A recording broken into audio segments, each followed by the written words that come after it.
Sanibona, ngaphambi singene kwivideo namuhla, ngithi angithathe lethuba ngibonge i-support nothando nesikhombise lona lingaphezu kokucabanga kwethu. Siyacela niqhubeke nisiphote njalo ngokubuka amavideo ethu, ungakhohlwa ukukhomenta, ushare, ulike. Siyafisa ukuzwa umbono wakho. Sicela ke singene kwivideo namuhla. Breaking news. President has confirmed that the Madlanga Commission interim report will not be made public. The report is due by December 17, 2025. Emveni kwe-media briefing kaGeneral Mkhwanazi ngomhla ka-6 kuJulayi 2025, ngomhla ka-13 kuJulayi 2025, uPresident wethu, our Lord and Savior, uCyril Ramaphosa, waba ne-media briefing yaba 11 minutes if I'm not mistaken, 11 minutes, lapha asazisa khona ukuthi ngendlela serious ngayo lama allegations usethatha isinqumo sokuthi athathe uminister uSenzo Mchunu ambeke on special leave. Kwesibili bese econstitute i-commission, Judicial Commission of Inquiry, ezobe iholwa uJustice Madlanga. Wayesebeka uminister Firoz Kachala yena ozovala isikhala sika Senzo Mchunu. Kukhumbuza ukuthi ngalolo suku ayememezela ngalo ukuthi usekhetha ukuqoka i-Judicial Commission of Inquiry wathini, nanokuthi le report ekukhulunywa ngayo sekuthiwa udecide ukuthi angayenzi be-public eyani. Ngicela uzwe la. It will make findings and recommendations for criminal prosecutions, disciplinary actions, and institutional reform. Once established, the Commission shall consider prima facie evidence relating to the involvement of individuals who are currently employed within law enforcement or intelligence agencies. Where appropriate, the Commission must make recommendations on the employment status of such officials currently employed, including whether they should be suspended pending the outcome of further investigations. The Commission will have the power to refer matters for immediate investigation and urgent decisions on prosecution, taking into account the nature of the allegations and the evidence the Commission will uncover. It is critical that these matters be attended to with the necessary urgency and thoroughness. The Commission is expected to complete its work and submit a final report to the President. Interim reports will be expected after 3 months and 6 months, respectively. The final report of the Commission will be sent to the Speaker of the National Assembly and to the Chief Justice. Ena inkulumo ayikhuluma ngomhla ka-13. Kodwa iphuzu elibalekile lela liveza ukuthi i-commission inamandla okukhipha recommendation ukuthi akwenzakaleni ngomuntu osolwayo oboshiwe akasuspend noma kwenziweni kuqhubeka investigation. Inamandla ukusho ukuthi usibanibani akaboshwe. Why liqhubeka kanje? Inalawo mandla. So upresident wethu decide ukuthi ngcono bayenze ibe imfihlo ukuze thina njengamalungu omphakathi singabi nalo ulwazi lokuthi itheni report, itheni ama recommendations kulama interim reports. Ngoba mhlawumbe angingasho ukuthi mhlawumbe ngoba abangafuni uku-acta according to ama recommendations. Ngoba phela khumbula ukuthi ama recommendations they are non-binding. It's up to president ukuthi decide ukuthi wenze njani ngama recommendations azobanikwe wona. So angeke sikwazi ukumsola sithi ayibona ama recommendations athi kodwa nina nithula usibanibani nimiyekile. Mawubuyele emumva kancane, sine CR17 bank records asealed. Asazi namhlanje ukuthi who funded i-campaign ka-president.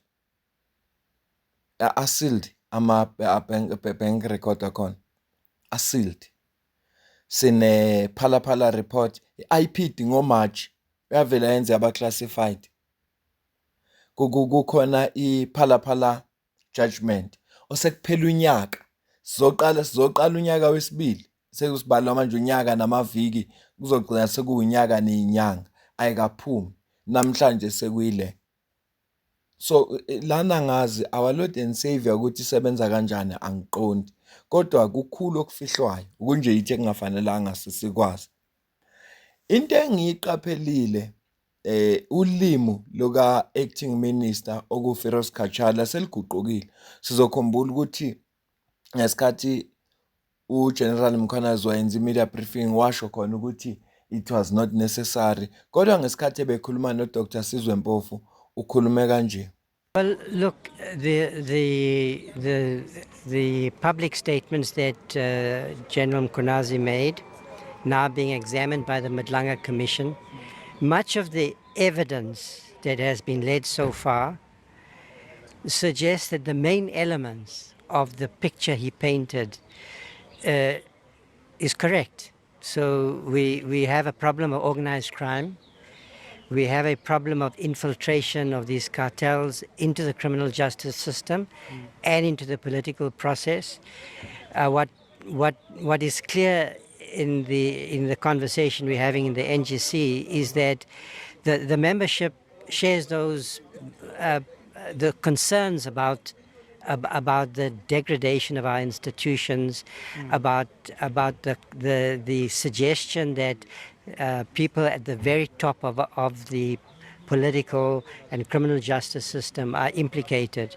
Mawuze inkulumo ka Minister Firoz Kachala ithi i-evidence esekhona so far isuggest ukuthi whatever akhuluma ngayo General Mkhwanazi athi yenzeka kwi-criminal justice system is correct.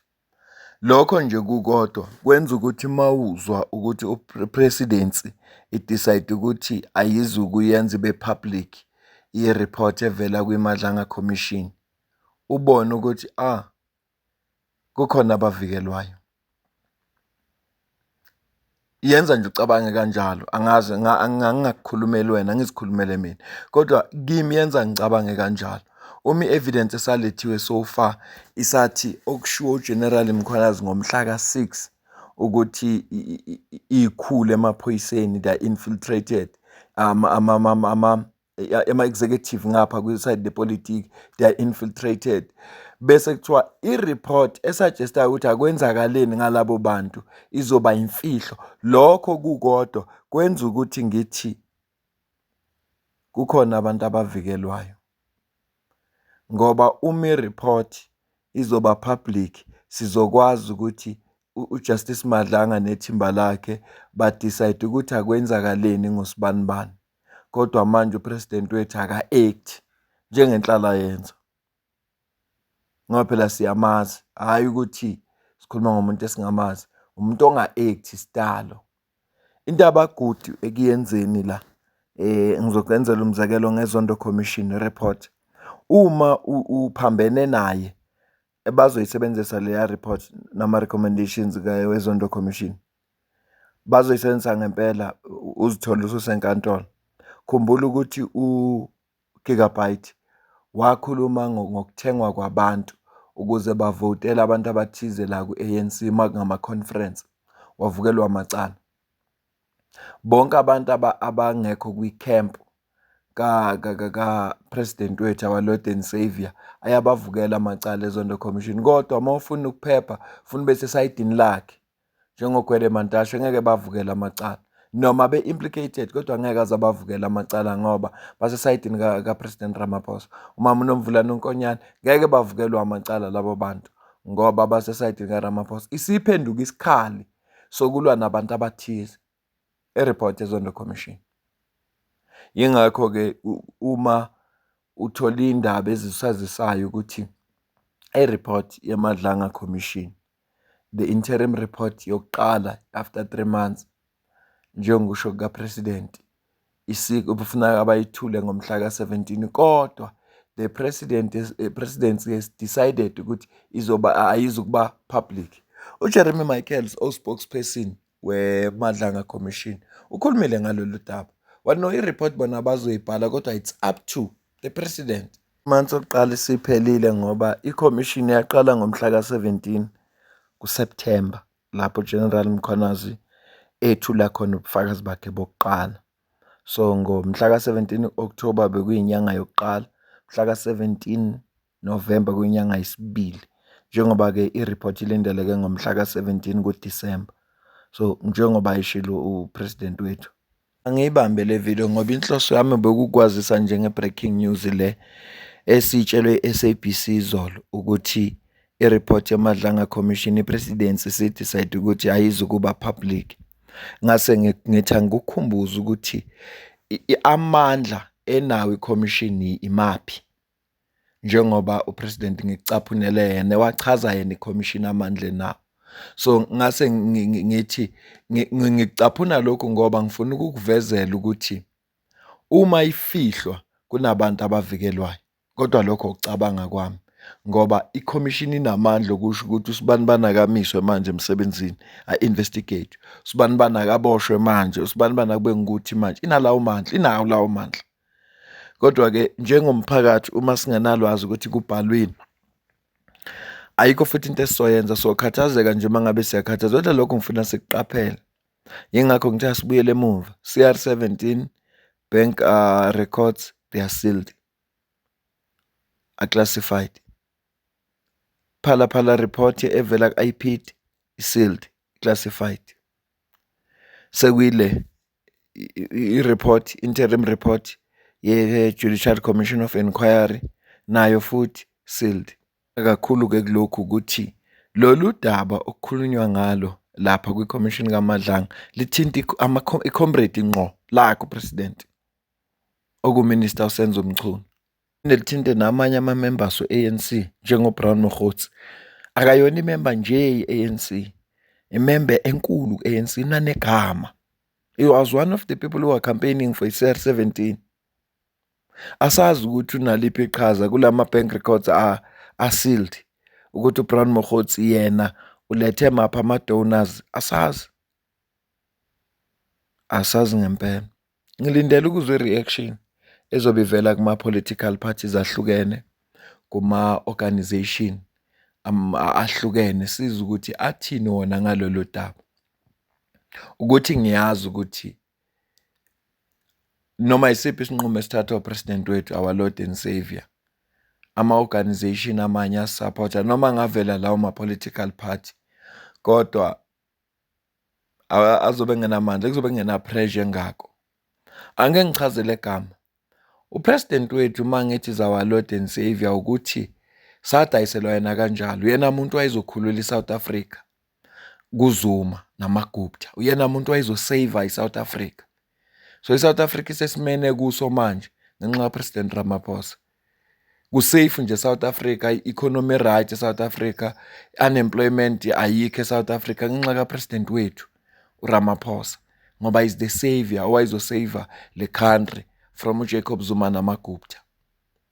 That is why he's our Lord and Savior. Ngoba uyena sila sikhona nje South Africa yethu iphileka kahle, siphila kahle manje South Africa ngenxa yakhe. South Africa yethu ayina inkinga ngoba kwafika iSavior yayizolekelela izwe ikwazi ukulibuyisa back uZuma eselithengise kumaGupta. Kukuweke kumuntu ukuthi ungitshela ukuthi isimo sinjani, kodwa ngokusho kwemedia nabantu, lesikhathi lesi kwakufuneka umuntu oyisavior, umuntu ongatshontshi. Washo njalo Bhekicelo, wathi lona unemali yakhe, uma engasatshontshe kufuneka abuze ukuthi utshontshelani. Kwavele kwatholakala amadola emzini wakhe. Iyona mali yakhe kwakukhulunywa ngayo. Mina nawe sidibane kwivideo elandelayo. Ngiyabonga kakhulu.